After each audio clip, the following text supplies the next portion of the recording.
Countdown starts. And here we go. So, hey, what's up, everyone? How you doing? It's Phil Gerbyshak. Today, I'm talking to the author of this awesome book, Keith Renninson. It's about tenacity. So in 1995, Keith Renninson found himself in his midlife crisis and decided to travel alone in Nepal. The only problem was at the end of his first day of trek, get this, he was lost. He was lost. Get out of here. So only over the next few days, using meditation, a 1,200-pound water buffalo, journaling, a stray dog, a Buddhist monk, and more than a few stitches, he began to find his purpose and a roadmap to the life he was desperately seeking. So Keith is out in Colorado. I got to meet him at NSA Colorado. Super kind guy. Was insurance, financial planning, and now a motivational and inspirational speaker. How you doing, Keith? I'm doing great, Phil. Thank you for having me on with you today. How are you doing? I'm great, buddy. Well, it's so good to see you and so fun to see your story. But I got to start out with, dude, you did this in 95, 22 years to publish this book. What the heck happened, bro? You know, there's all these twists and turns in life that sometimes are unexpected and some of them are unplanned. And when I came home from my trip, it was one of those things where I really was excited about taking my journal and turning it into a manuscript, and I did over the course of about 13 months or so. I had a busy practice, and so it was kind of hard to fit it in, but I approached a few publishers, and they just weren't interested. Back then, you didn't have the internet publishing and the on-demand printing like we have today that made things so simple, and I just was frustrated with it. It was sort of like, all right, I'm a financial planner. Why am I trying to become an author? So I sat it on a shelf and figured that's where it'll sit until something else pops up. And I forgot about it, to be honest with you, for a long time. When I joined National Speakers Association, it became more apparent that I was going to need to be able to talk about something and get a good topic and whatnot. And this manuscript came to mind. And so I pulled it off the shelf and started working on it about 1.5 years ago and got it out this past December. Awesome. So I love the fact that you've got a simple acronym to kind of set the focus for the book. It's about taking a trip with you, right? So T is for tenacity, find your sense of adventure.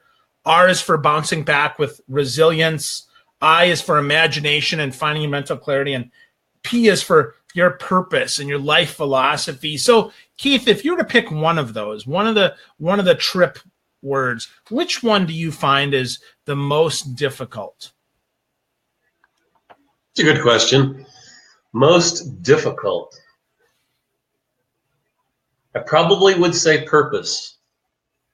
I think humans struggle with purpose more than tenacity, resilience, or imagination. Those are character traits that I think are sort of inherent in us. But finding purpose and finding a true purpose is not easy.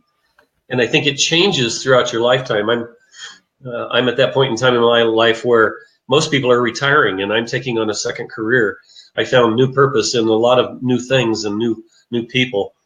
And I think when you go through a midlife crisis or a mid-career crisis like I did in the mid-90s when I went to Nepal, you don't know where you're at. You don't know what you're doing. And as many of my friends have kind of cliche said, you had to get lost in order to find yourself. And that was so true.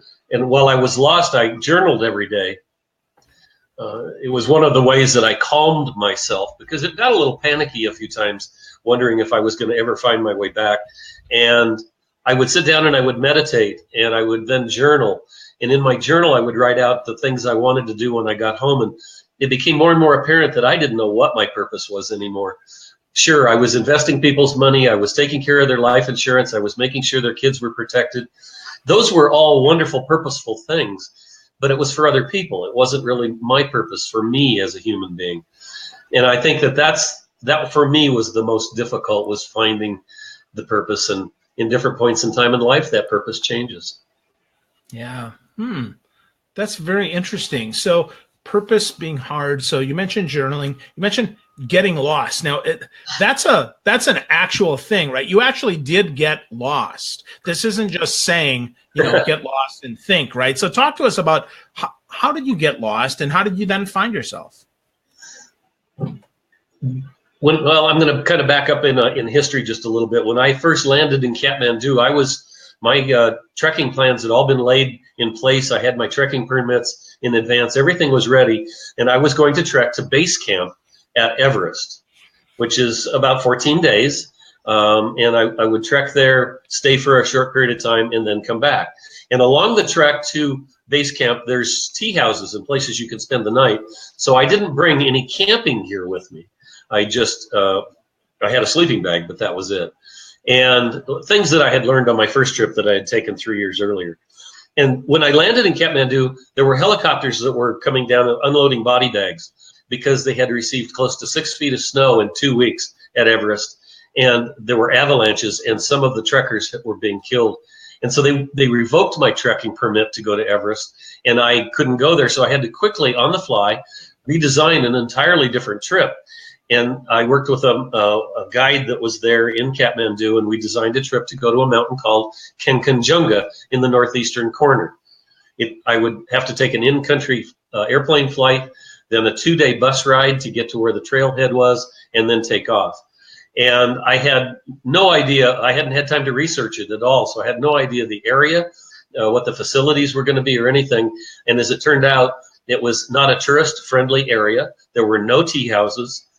There was no place to spend the night. There was no place for food, and I only had a case of Cliff Bars with me. Wow. So I landed in a small town on the last day of the bus ride called Cavalli. And it was just a stagecoach stop, if you will. It was just a dusty, dirty spot in the road that had a hotel and a gift shop. And from there, I took off on a trail where the people local told me that this would take me to a town called Taplajun. And Taplajun was my first big stop. Once I got there, then I could launch the rest of the trek toward Kanchenjunga. Well, it's jungly at this level. It's still heavy foliage.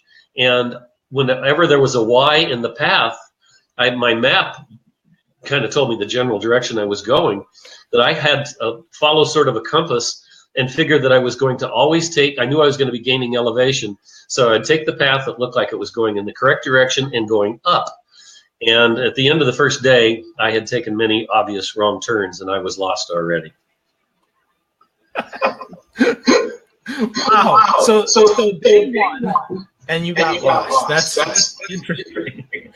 So how did you feel, man? Like, take us through the mental process there, because a lot of times we get lost and we get frustrated, or we're like, crap, I should just give up. So what was going on in your head, Keith? Yeah, I knew I couldn't give up because I had no way to find my way back out. I had made too many twists and turns on the path. And yeah, there was some panicky moments when I was starting to realize I was in trouble. But if there's anything that will ever give you focus, which brings you back to your tenacity and resilience, it's pain. And at the end of the first day, because I had worn clothing for higher elevations near Everest, I had boots on that caused me to wear 23 blisters. I had a combination on both feet for that number, but it was the pain of that started to really make me focus. And isn't that true in life?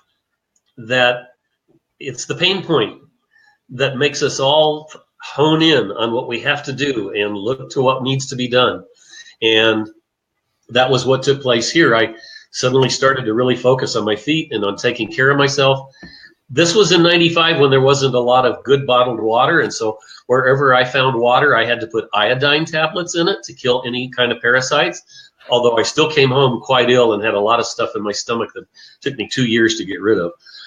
And so I was stopping, trying to take care of my water, taking care of my feet, and trying to still find where I was going. And it wasn't until the end of the first day that I found someone who spoke English, because I had run across a couple of people on the path, but nobody spoke English and they couldn't head me in the right direction. And it turned out to be a 6-year-old boy. He was in a small UN-sponsored school 2 valleys over, and he was learning English.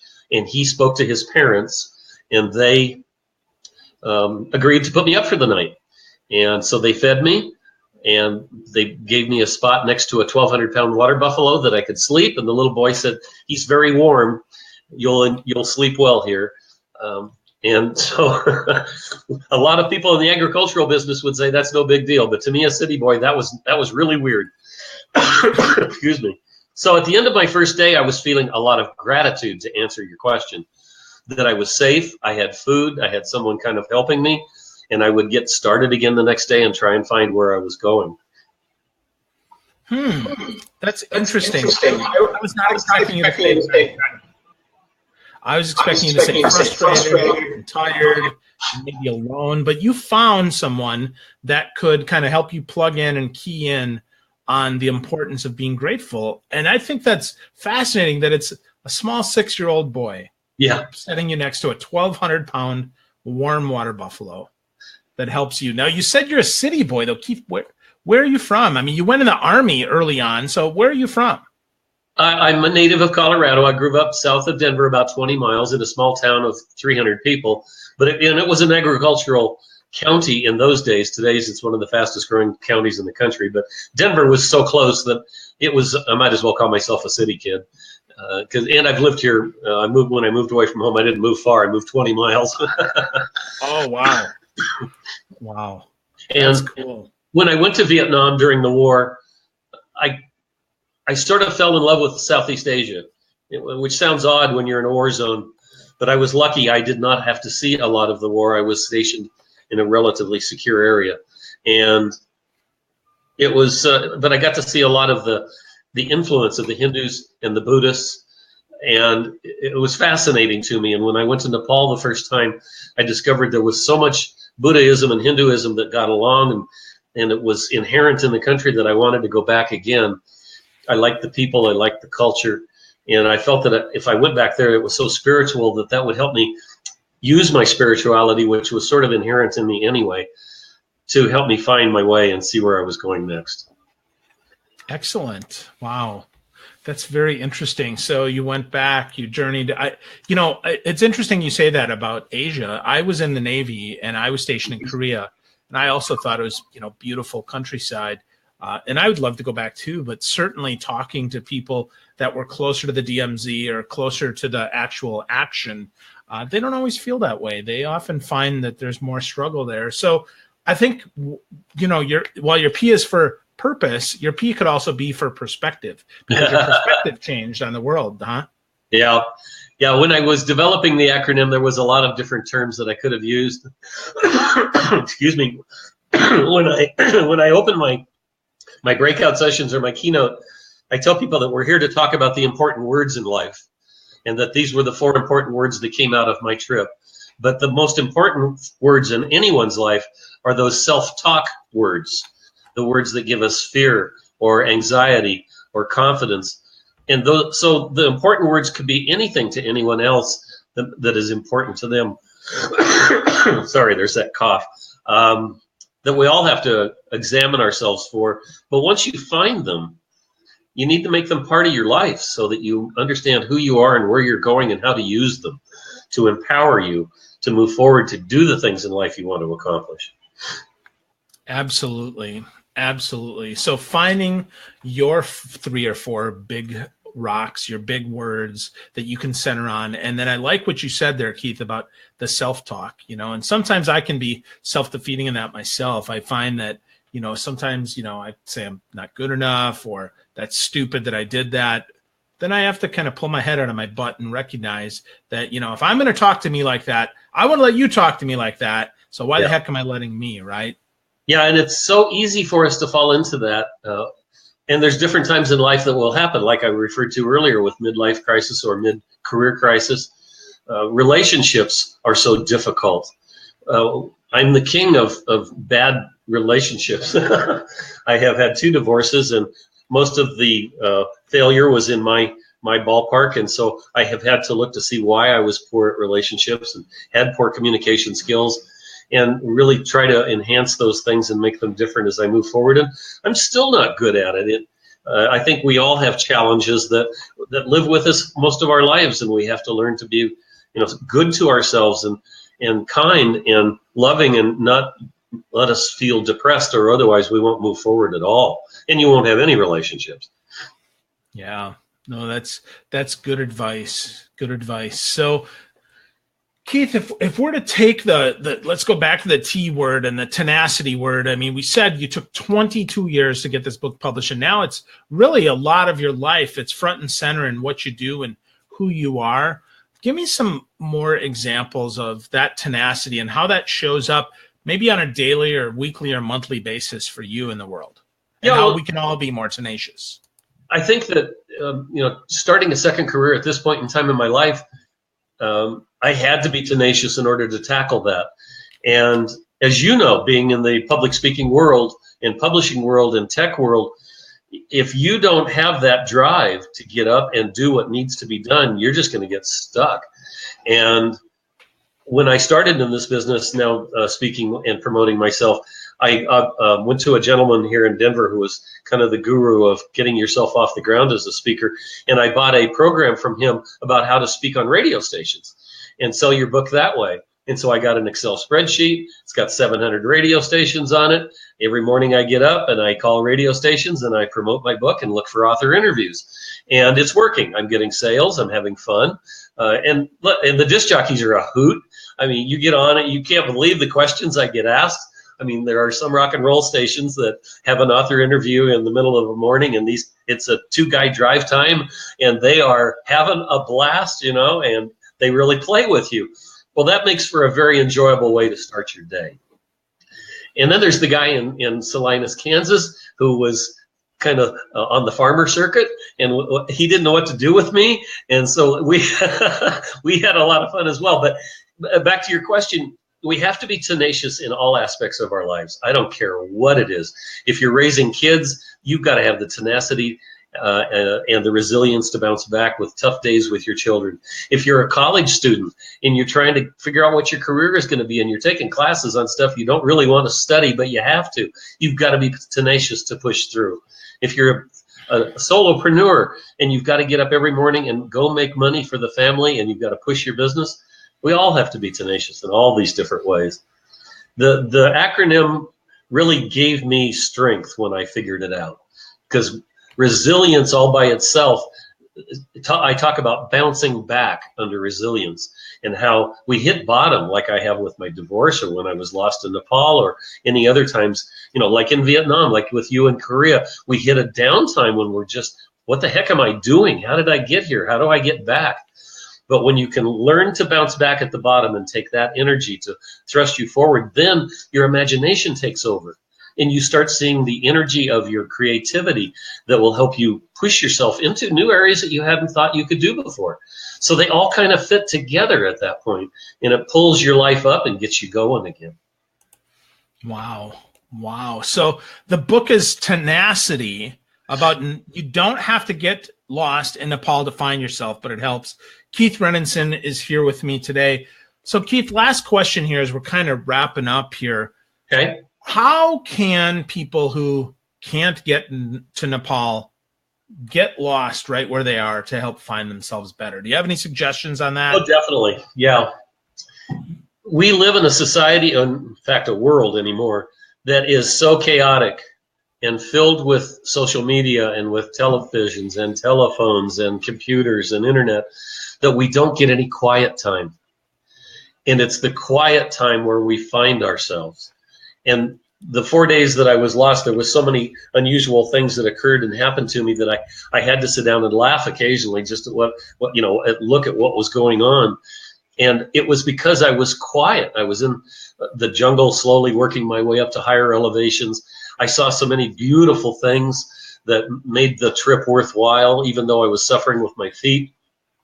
That if you don't learn to meditate or find that quiet time, living in the moment, just being with yourself and listening to your thoughts and looking at the things that are important to you, you'll never find them.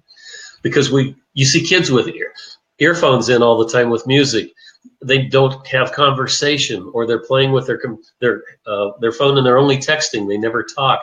It's that kind of quiet time they need to get away from, or get to rather, so that they can really discover what they're trying to accomplish. If we don't have quiet time, we don't have time to be able to relish ourselves and plan for the future. Awesome. So the key to being tenacious is to find your quiet time. To find your quiet time to take a trip wherever the heck you are, wherever you want to go. You can find your purpose. We've got pictures throughout the book. It's very well written. Keith has got some great insights in here. His trip that he just took us on today is tenacity, resilience, imagination, and purpose. His 4 words that gave him strength. And hopefully this conversation today gave you some strength to find your quiet time, to find your centering. Now, Keith, I'm so grateful that you were here. If people want to get a copy of your book, if they want to be more tenacious and get their own tenacity and find their 4 words, where can we send them? Where should they go? Well, obviously, everybody goes to Amazon anymore, and so they can find my name, Keith Renninson, and the title Tenacity. They can go to tenacitythebook.com. That's my website. It has my speaking stuff on it as well, but has everything on about the book, and they can buy the book there. It's tenacitythebook.com. Wow. That makes it super, super easy, Keith. tenacitythebook.com, or go to Amazon. You can pick up a copy. I'll make sure that there's a copy in the show notes as well, so people can get it. I'm just so grateful for you, my friend. Thank you for making time for us today. You are just a blessing to all of us. Oh, well, same to you. Thank you for the time. I really appreciate you helping me promote it. It's always fun to talk to you, and I hope you have a nice day in sunny, warm Florida. I will, my friend. I will, and I'm hoping that wherever everybody is, that they pick up a copy of Tenacity by Keith Renninson. Great book, tenacitythebook.com. Real simple. Keith's out in Colorado, and he shared his trip with us. Thank you so much, Keith. Thank you, everyone, for watching, for listening, wherever you are. Take your own trip. Find your 4 things and focus on those in your quiet time.